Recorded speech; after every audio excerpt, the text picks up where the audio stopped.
ပြောက်အေးရမင်းနဲ့ကနေမခွဲရအောင်ဒီလိုလုပ်မကောင်းလား ဘယ်လိုလုပ်မှာလဲယောက်ျားချင်းချင်းမင်္ဂလာဆောင်တော့မရဘူးနော် ဩအရေးတယ်မင်းကအကြောင်းနေပြန်ပြီဒီမှာငါပြောတာနားထောင်ကြမှာမင်းမှလည်းညီမတယောက်ရှိတယ်ငါမှလည်းနှမတယောက်ရှိတယ်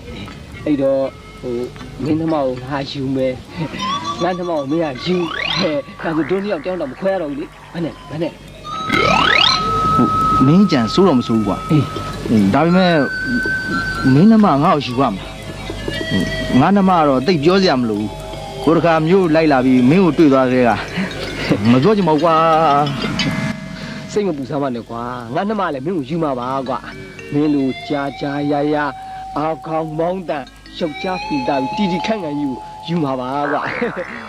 တခုတော့ရှိတယ်နော်ဟိုမင်းကလည်းမင်းအဖေကိုပိုင်အောင်ပြောငါလည်းငါအမေကိုပိုင်အောင်ပြောမယ်ဘာနဲ့လဲ ငါဘက်ကတော့မခက်ပါဘူးကွာဘာဖြစ်လို့လဲဆိုတော့ဟိုငါနှမဟိုကပါချင်းချင်းကိုကွာ ဒါဆိုဒီလိုလုပ်လေကွာမင်းရောငါရွာပြန်ကြမယ်ဘယ်နဲ့လဲမင်းလည်းမင်းရွာမင်းပြန်ငါလည်းငါရွာငါပြန်မယ်ဟိုတခုတော့ရှိတယ်မင်းကဦးတူတူအတတနဲ့ဆိုတော့ငါရွာကိုလာတတ်မှာမဟုတ်ဘူးအဲ့တော့ဟိုမင်းရွာကိုငါညီမခေါ်ပြီးထားခဲ့မယ်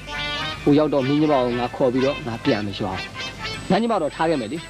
နောက်တော့မှမင်းလူကြီးစုံသွားနဲ့ငါမိဘစီမှာလာပြီးပြန်အပ်ပေါ့ဘယ်နဲ့အဲ့ဒီကြံအကောင်းဆုံးပဲဟာမင်းခေါင်းကတော်တော်ကောင်းတဲ့ခေါင်းပဲကွာဒီလိုခေါင်းမျိုးသာသိရင်လေဘယ်တော့မှမီးလောင်မှာမဟုတ်ဘူးမင်းနဲ့ငါနဲ့မောင်းလဲနှမလဲဖြစ်ကြတယ်ဘယ်လိုပြောကောင်းလဲပြောနေရီတောင်ရီကျင်လာပြီဒါလည်းရီကျင်လာပဲ